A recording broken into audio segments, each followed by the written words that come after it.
Hey, welcome back. Today on Schaefer Shenanigans, we're working on our 2016 Mazda 3.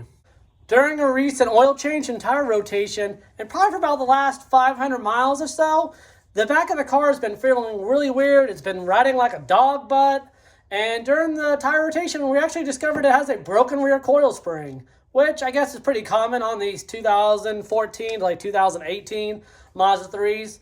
We never really had the rear end overloaded, the weight's been fine, nothing crazy's been heavy in the back end of it, but somehow a coil spring broke. So we went ahead and got new coil springs for the left and right rear, as well as while we're in there, we got new shocks. So let's go ahead and get to it.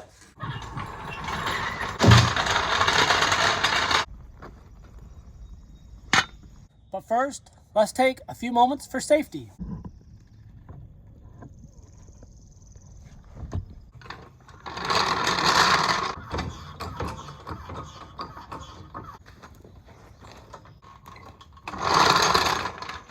With the car all up in the air, let's get some tools ready. Impact. 14. Ratchet.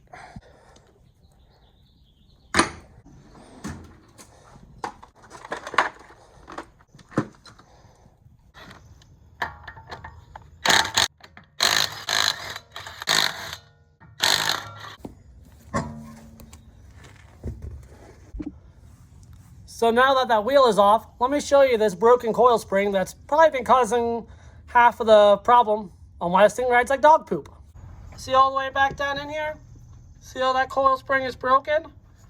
Trash. So to get that coil spring out, we're gonna undo our shock, undo this lower control arm, and of course do these sway bar end links. First thing we're gonna do is unbolt this shock from the top and let it hang loose.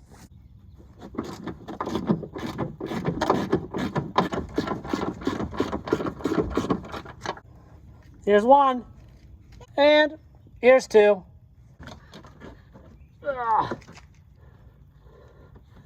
And just kind of push it out of the way for now. Now the next thing we want to do is actually disconnect this sway bar end link, but you can see it's kind of rusty.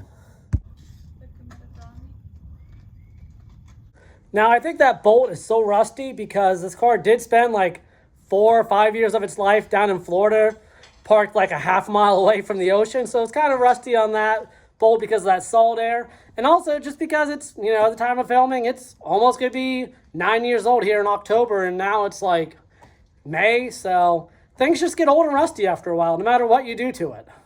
So before I started tackling this job, I actually reached out to a Mazda service manager and said, hey, I'm about to get these sway bar end links off. I'm about to do the shock and this coil. Do you have any advice?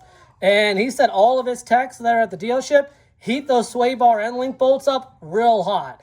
And unfortunately, I don't have a torch or anything here to do that with. So that means we bought another tool.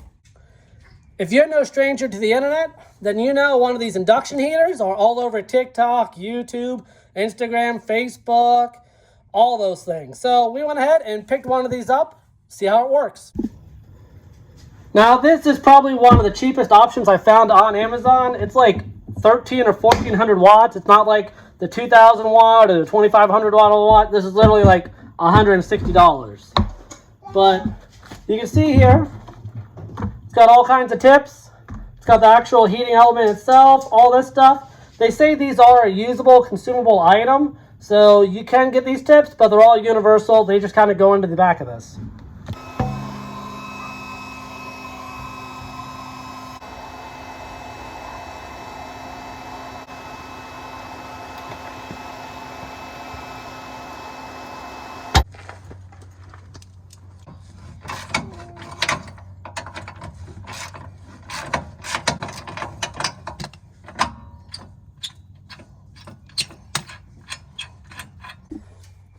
Wow, okay, so that sway bar end link came off, probably not how it should have done, but this thing got really hot. It melted the plastic on that sway bar end link, so we'll have to get a new one of those.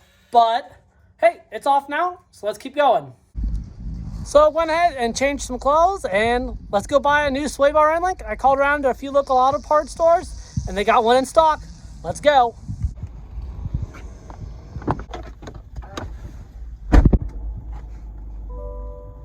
This is actually the auto parts store I had to go to. It's an old Car Quest in a historic part of town, but it was really neat. So I just wanted to share this with you, even though I lost the audio to it. Okay, let's go ahead and install the new sway bar end link, and we'll get the old one off since, yeah, it's no good anymore.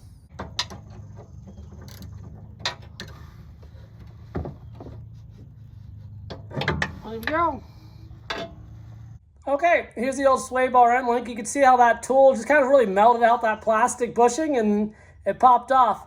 The real way they want you to take these off is there's a 5mm hex nut. So you'd stick like an Allen wrench there, a 5mm Allen. Hold that while you rotate the nut off. But you think that's going to come off with an Allen? No, it's not. Nice try, Mazda. It was a good thought, but no, it doesn't work 9-10 years later. Okay, let's go ahead and install the new part, and then we'll get to fixing why we actually took this thing apart. Okay. Let's put it on.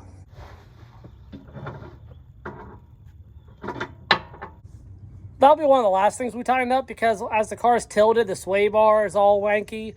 But we'll go ahead and just tighten that up later on. But let's get back to getting the spring out and the shock out. Okay, we're gonna go ahead and take off this lower control arm bolt. This has a nut welded to the other side of it, so I'm not worried about putting anything on the other side. But you can see I have a jack under here to help take some tension off of this, so when we drop this lower control arm, that coil spring doesn't go kapow and come right out. So put a little tension on it, that way the spring stays put. Okay, that was easy.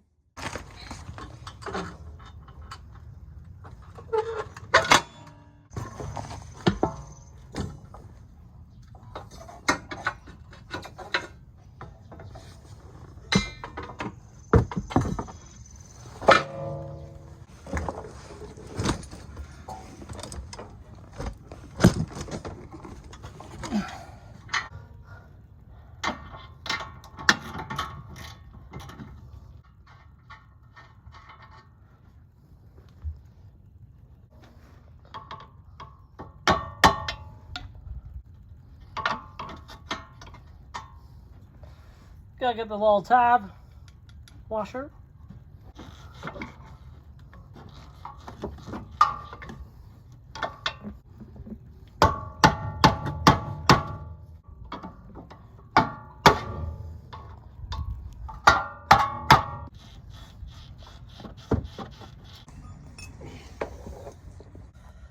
Okay, well, this is all torn apart now. Just to recap a little bit, this is a miserable, terrible job. Remember, the coil spring was actually broken, and that's what kind of started this whole mess. You can see that actually the coil was broke. This is a common issue, don't know why, but it is. Then we had to get the shock off, and it was a heck of a job. That bushing was frozen on.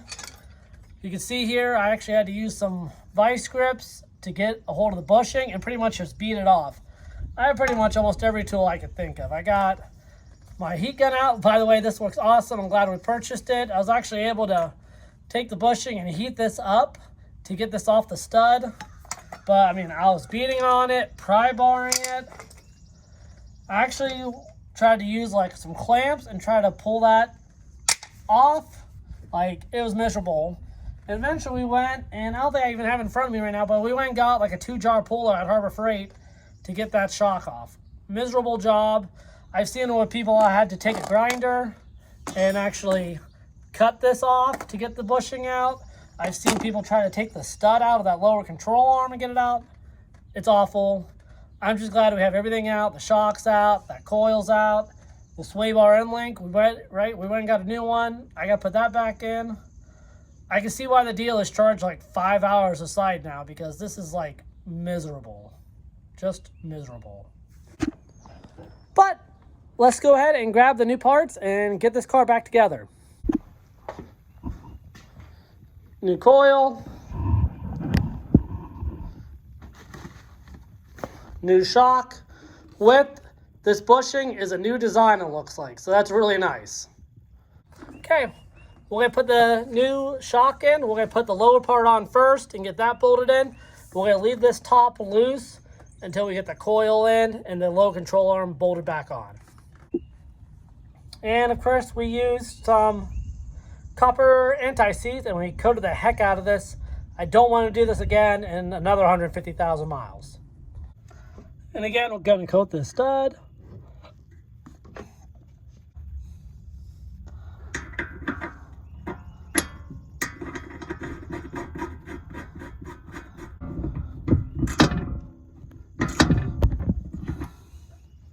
Now when we go put this new shock in, it can only go in one way.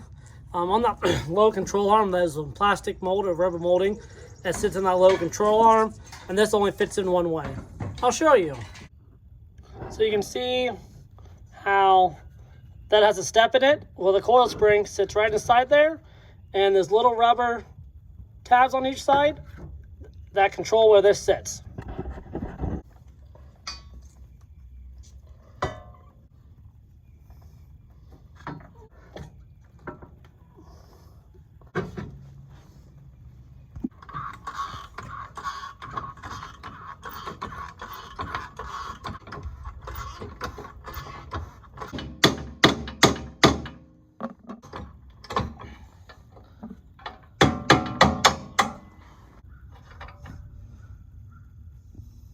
Okay, we're going to go ahead and tighten up these top bolts for the shock. And of course, you know, good old anti-seize on all this. Because again, when we do this in the next 150,000 miles, I want it to go easier than it did today.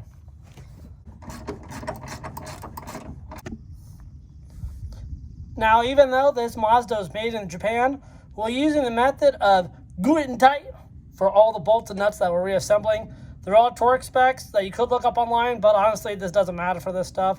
We're just using glue and tight as our method here.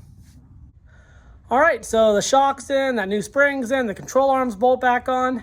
Now we just gotta put that sway bar end link that we kind of broke at the beginning of the video. Let's put that in.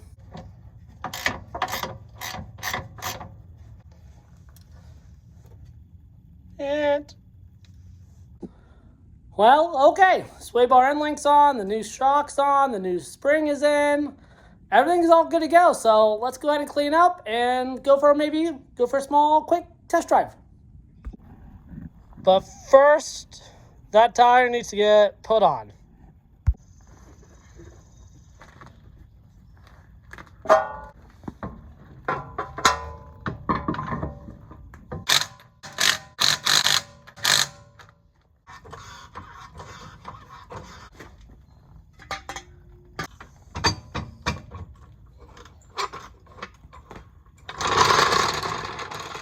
Now, before we go for a test drive, let's go ahead and clean up all these tools. You know, it's a heck of a job when you got more stuff laid out than literally what you needed. Crazy. All right, now that all the tools are cleaned up, let's go for a quick test drive.